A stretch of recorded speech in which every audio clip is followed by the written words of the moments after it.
Good morning, friends. Happy Sunday. Happy Lord's Day. February 26th. All right. Redeeming gifts offered to the Lord. Leviticus 27, 1 through 34. The Lord said to Moses, "Give the following instructions to the people of Israel. If anyone makes a special vow to dedicate someone to the Lord by paying the value of that person, here is the scale of values to be used. A man between the ages of 20 and 60 is valued at 50 shekels of silver, as measured by the sanctuary shekel. A woman of that age is valued at 30 shekels of silver. A boy between the ages of 5 and 20 is valued at 20 shekels of silver, and a girl of that age is valued at 10 shekels of silver. A boy between the ages of 1 month and 5 years is valued at 5 shekels of silver, and a girl of that age is valued at 3 shekels of silver. A man older than 60 is valued at 15 shekels of silver, and a woman of that age is valued at 10 shekels of silver. If you desire to make such a vow but cannot afford to pay the required amount, take the person to the priest. He will determine the amount for you to pay based on what you can afford. If your vow involves giving an animal that is acceptable as an offering to the Lord, any gift to the Lord will be considered holy. You may not exchange or substitute it for another animal, neither a good animal for a bad one nor a bad animal for a good one. If you do exchange one animal for another, then both the original animal and its substitute will be considered holy.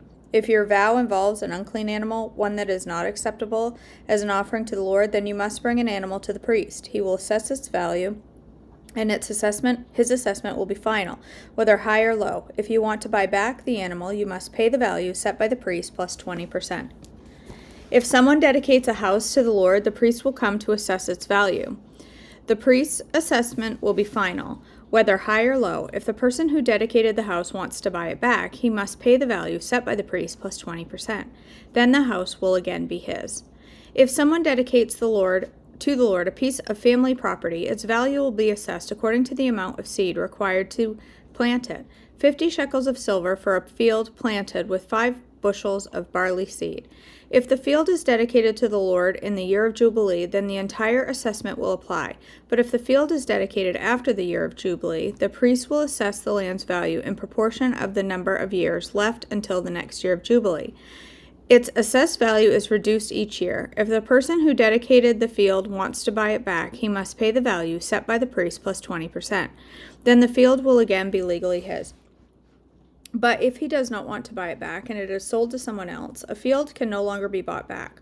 When the field is released in the year of Jubilee, it will be holy, a field specially set apart for the Lord. It will become the property of the priests.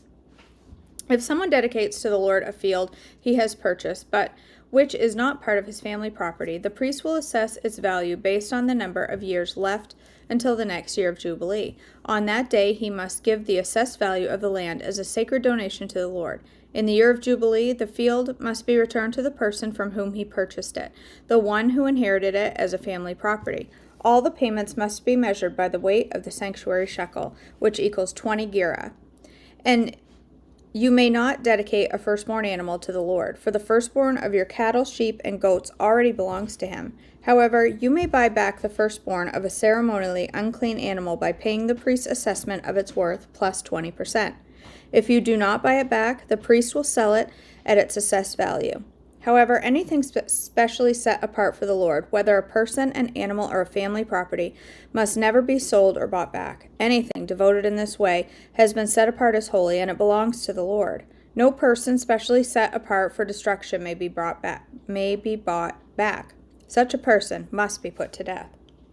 1/10 of the produce of the land, whether grain from the fields or fruit from the trees, belongs to the Lord and must be set apart as holy.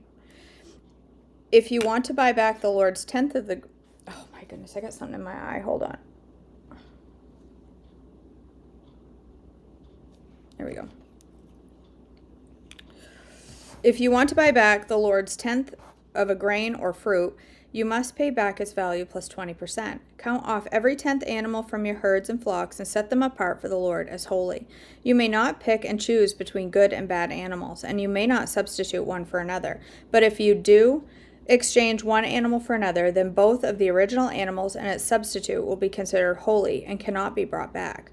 These are the commands that the Lord gave through Moses on Mount Sinai for the Israelites. Israel's first census, Numbers. Ooh, Numbers. We're moving on. Are we out of Leviticus? Are we done? Are we done in Leviticus? Well, we're in the even more exciting Numbers. Yay! Numbers 1 through 54, 1445 or 1279 BC. 1 month after the tabernacle was completed, the Lord told Moses to take a census. A year after Israel's departure from Egypt, the Lord spoke to Moses in the tabernacle. In the wilderness of Sinai. On the first day of the second month of that year, he said, "From the whole community of Israel, record the names of all the warriors by their clans and families. List all the men, 20 years old or older, who are able to go to war. You and Aaron must register the troops, and you will be assisted by one family leader from each tribe. These are the tribes and the names of the leaders who will assist you. The tribe of Reuben, the leader is Eliezer, son of Shadur. From Simeon, Shalumiel, son of Zurishaddai. From Judah, Nashon, son of Amminadab. From Issachar, Nathanael, son of Zuar. From Zebulun, Eliab, son of Helon. From Ephraim, son of Joseph, Elishama, son of Ammihud. From Manasseh, son of Joseph, Gamaliel, son of Pedazar. From Benjamin, Abidan, son of Gideoni. From Dan, Ahiezer, son of Ammishaddai. From Asher, Pagiel, son of Okran. From Gad, Elisaph, son of Daol. From Naphtali, Ahira, son of Enan. These are the chosen leaders of the community, the leaders of their ancestral tribes, the heads of the clans of Israel." So Moses and Aaron called together these chosen leaders, and they assembled the whole community of Israel on that very day. All the people were registered according to their ancestry by their clans and families. The men of Israel who were 20 years old or older were listed one by one, just as the Lord had commanded Moses. So Moses recorded their names in the wilderness of Sinai. This is the number of men 20 years old or older who were able to go to war, as their names were listed in the records of their clans and families. From the tribe of Reuben, Jacob's oldest son, 46,500. From Simeon, 59,300. From Gad, 45,650. From Judah, 74,600. From Issachar, 54,400. From Zebulun, 57,400. From Ephraim, son of Joseph, 40,500. From Manasseh, son of Joseph, 32,200. And from Benjamin, 35,400. From Dan, 62,700. From Asher, 41,500. And from Naphtali, 53,400. I bet you don't know why they call this book Numbers. These were the men registered by Moses and the 12 leaders of Israel, in all listed according to their ancestral descent. They were registered by families, all the men of Israel who were 20 years old or older and able to go to war. The total number was 603,550. But this total did not include the Levites, for the Lord had said to Moses, "Do not include the tribe of Levi in the registration. Do not count them with the rest of the Israelites. Put the Levites in charge of the tabernacle of the covenant, along with all of its furnishings and equipment. They must carry the tabernacle and all of its furnishings as you travel, and they must take care of it and camp around it. Whenever it is time for the tabernacle to move, the Levites will take it down, and when it is time to stop, they will set it up again. But any unauthorized person who goes too near the tabernacle must be put to death. Each tribe of Israel will camp as a designated area and its own family banner. But the Levites will camp around the tabernacle of the covenant to protect the community of Israel from the Lord's anger. The Levites are responsible to stand guard around the tabernacle." So the Israelites did everything just as the Lord had commanded Moses. All right, let's do Unshakable. We're on day 56.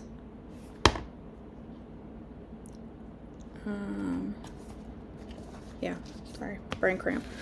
February 26th, victorious over the past. Romans 8:37. We are more than conquerors through him who loved us.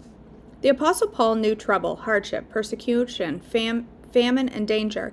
Yet he declared that in all such circumstances, God's love made him a conqueror. Paul learned that he was defined not by the things that happened to him, but by his amazing, all-powerful, all-loving God. He made what God did for him bigger than anything anyone told him. He made what God did for him bigger than anything anyone did to him, and that process made him a conqueror. God has called you to be a conqueror, too.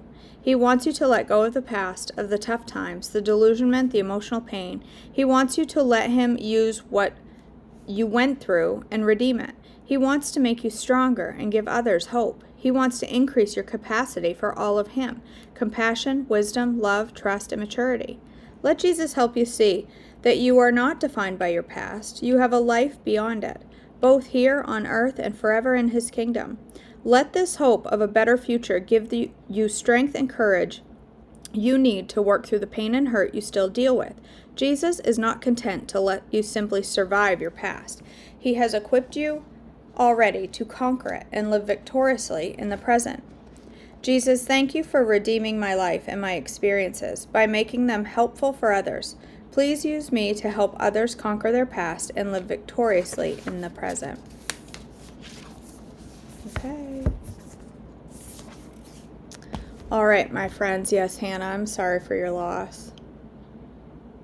It's always hard. It's always sad, even when it's time and he was ready and now he's with Jesus. It's still sad for us here, and there's some pain that goes along with that, but I am grateful that he was a believer, and you and your family can rest in that. All right, friends, let's go ahead and say a word of prayer as we end our morning together. Father in heaven, thank you so much for our time together this morning. Thank you for the blessings that you've bestowed upon all of us. Thank you for the life of Hannah's grandfather, and that he is now on streets of gold beside you, and I just thank you for that promise. Father, I pray that you'll give us all a good day today as we go about whatever it is we're doing, church, work, whatever we have on our plate today. I pray that you will help us to keep our eyes focused solely on you and keep our hearts speaking the truth of you in our community, to our friends and our family. In your precious name I pray. Amen. Okay, friends, I've got to go. I love you all. I hope you have a wonderful Sunday. Stay on plan today. Don't be going off plan. Don't be going off plan. All right. I love you all. I will see you all back tomorrow for more devotions. Have a great Sunday.